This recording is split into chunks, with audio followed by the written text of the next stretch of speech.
আজকে বাসায় রান্না করেছি কাঁঠালের বিচি দিয়ে চেপা শুটকির ভুনা। সেই স্বাদ খেতে। আপনারাও একটু বাসায় ট্রাই করে দেখতে পারেন। তো চলেন চলে যাই মূল রেসিপিতে আমি কিভাবে রান্না করেছি। এখানে আমি চুলায় প্যান বসিয়ে দিয়ে একটু তেল দিয়ে দিয়েছি।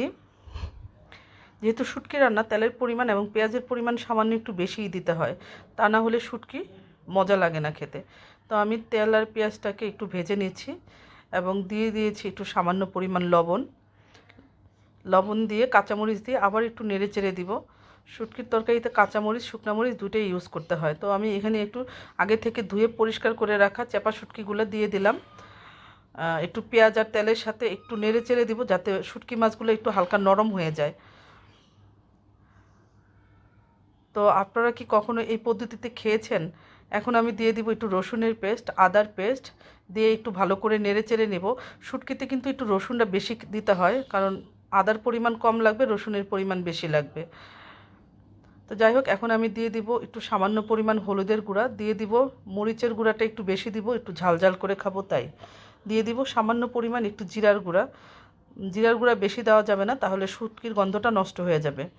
তো দিয়ে ভালো করে মশলাটাকে আমি কষিয়ে নিব। তো আমার মশলা কষানো হয়ে গেছে।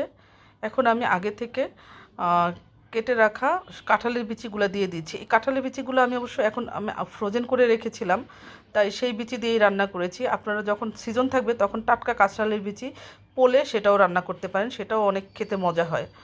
তো যাই হোক, আমি ভালো করে নেড়ে চেড়ে এখন একটু মানে রসুনের কোয়া দিয়ে দিব। আমি 2-3টা রসুনের কোয়া বের করে রেখেছিলাম। আমার এটা আবার অনেক পছন্দ, রসুনের কোয়া দেওয়া শুটকিতে খুবই পছন্দ লাগে। তো আমি একটু পানি দিয়ে কিছুক্ষণ ঢাকনা দিয়ে ঢেকে রেখে দিব রসুনের কোয়াটা সিদ্ধ হওয়া পর্যন্ত এবং কাঁঠালের বিচি সিদ্ধ হওয়া পর্যন্ত।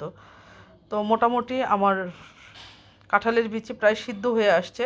তো আমি এটাকে একদম ভুনা ভুনা করে ফেলবো। যখন তেল উপরে উঠে যাবে তখন আমি এটাকে নামিয়ে ফেলবো। কিছুক্ষণ নেড়ে চেড়ে দিতে থাকবো শুধু, যাতে নিচে লেগে না যায়। আপনারা এটা খেয়ে দেখতে পারেন। আমার তো অনেক পছন্দ, আমি জানি না কার ভালো লাগবে কিনা। শুটকির নাম শুনলে আমার খেতে ইচ্ছে করে। এই তরকারিটা আমি দুপুরে রান্না করেছিলাম আজকের জন্য। তো আমি ইফতারি শেষ করে আগে ভাত নিয়ে বসছি এই শুটকি দিয়ে খাবো বলে।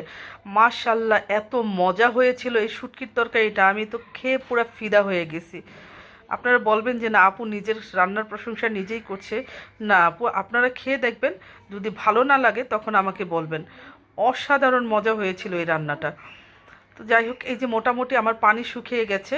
এখন আমি একটা সার্ভিং ডিশে ঢেলে এই তো আপনাদেরকে দেখাচ্ছি। দেখেন মাশাল্লাহ কি সুন্দর হয়েছে রান্নাটা, খেতেও কিন্তু সেই রকম মজা হয়েছিল। তো আমার ভিডিও যদি ভালো লেগে থাকে আপনারা লাইক, কমেন্টস এবং শেয়ার করে দিবেন, এবং আমার একটি ইউটিউব চ্যানেল আছে শাম্মী ইসলাম নামে, সেটাতে সাবস্ক্রাইব করে দিবেন। তো ভালো থাকবেন সবাই, আমার জন্য দোয়া করবেন।